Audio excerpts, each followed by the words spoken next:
Hello, my name is Jason Gorski. I'm the Director of Winemaking and Viticulture here at DeLille Cellars in Woodinville, Washington. Today I'm going to talk a little bit about this gem of a wine right here, 2019 Grand Ciel Cabernet. Perhaps the culmination of 2 decades of hard work here at DeLille, recently awarded 99-point score from Robert Parker. I personally, at 1 point away, it makes me happy. We've come so far, but we've got this a little bit further to go, and I think that we might be tempted to make the same wine vintage over vintage, but 99 means not quite there. There's still some work to be done, and we can let the vintage speak for itself every vintage. We don't have to try to force the vineyard to be something that it's not. So we can just allow the conditions to come to us. So Grand Ciel Vineyard is our own estate vineyard on Red Mountain. So where we're planted was in the area where the earliest vines on Red Mountain were planted. So we have some well-known neighbors, also with a high level of acclaim. The biggest difference here at Grand Ciel is that when the vines were going in the ground prior to that, the vineyard went into the ground about 2000. Prior to 2000, there was only really one clone of Cabernet in Washington State. And so now at Grand Ciel, we actually have 4 different clones of Cabernet. Prior to 2000, there would have only been clone 8. We do have some clone 8 at Grand Ciel, but we also have clone 2, 169, and the amazing clone that we have here with this bottling, clone 191. Other differentiations here, there was much wider spacing, was much more common prior to when our vineyard went in the ground. So we are around 2,000 vines per acre, very dense. And we also planted the vineyard slightly off the north-south axis, just because of how far north we are. The intent here, and you can really see it in the middle of the heat of the growing season, is that when the sun is directly overhead, just because of the angles, the canopy is equally shaded on both sides. Strictly north-south, you're actually getting less shade in the hottest part of the day. So yeah, that's kind of the differentiators there. Everything is own-rooted, like most of Washington State. And the vineyard was planted in 2000, so for this vintage, we're just about out of that adolescent phase and really starting to hit its stride at 19 years old. Over the years, over that 15 or so years that we've been producing wine from the Grand Ciel vineyard, this clone 191 has always stood out. And we've occasionally tried to blend something else in with this block, just to see if we can actually get some benefit to blending in other clones or other, even individual barrels from this site. And any addition of any other fruit actually just diminishes the expression that we can get from this single block. A little bit about just Red Mountain in Washington in general. Red Mountain is definitely the warmest AVA in Washington State. So everything we do for the farming standpoint for this block is really to try to slow everything down.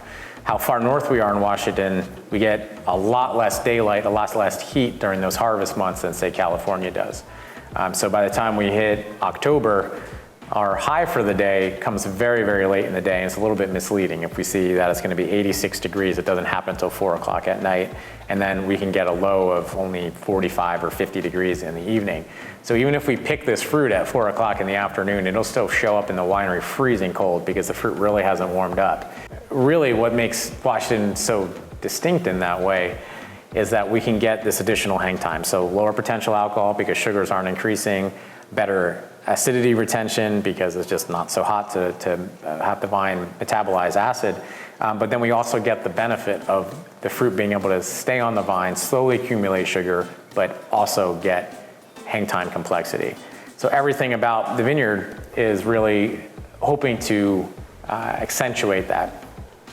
Traditional pruning techniques on the cordon, basically you have an established wood on the wire, and then every new year there's new shoots that grow.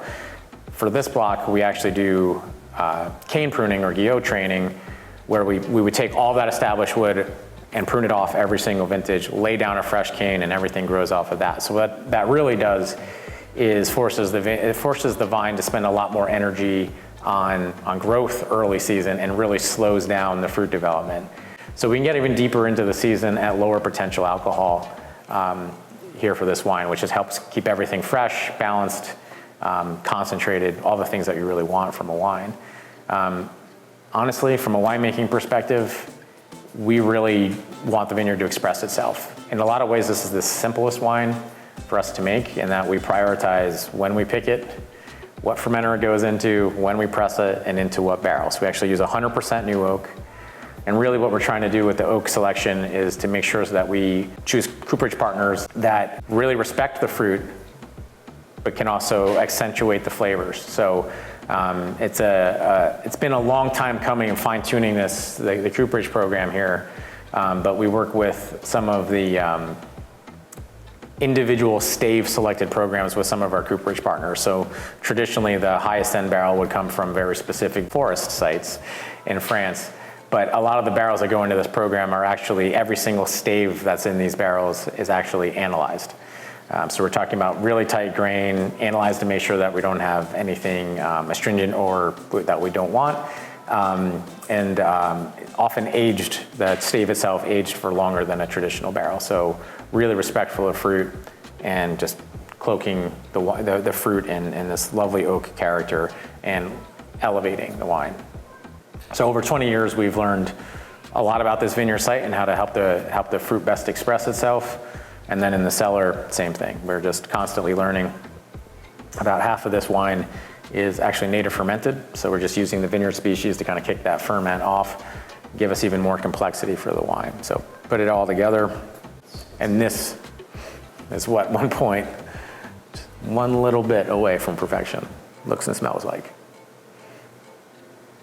It's so hard for us as winemakers to have a favorite. I mean, I think this wine always overperforms, I would say. I think when we go to bottle, we let this wine rest for an additional year in the bottle. And that, at release, I always try the wine and it always seems to be better than I thought its potential could be. So I think personally, I'm still learning just how good this wine can be.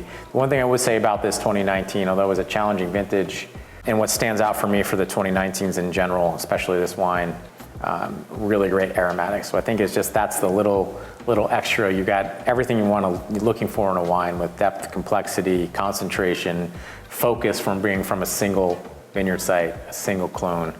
But that little bit of additional intrigue on the nose, just a little bit more extra fruit flavors and extra oak flavors and like a perfumed character that really helps this wine stand out, and I think maybe contributed to those couple extra points.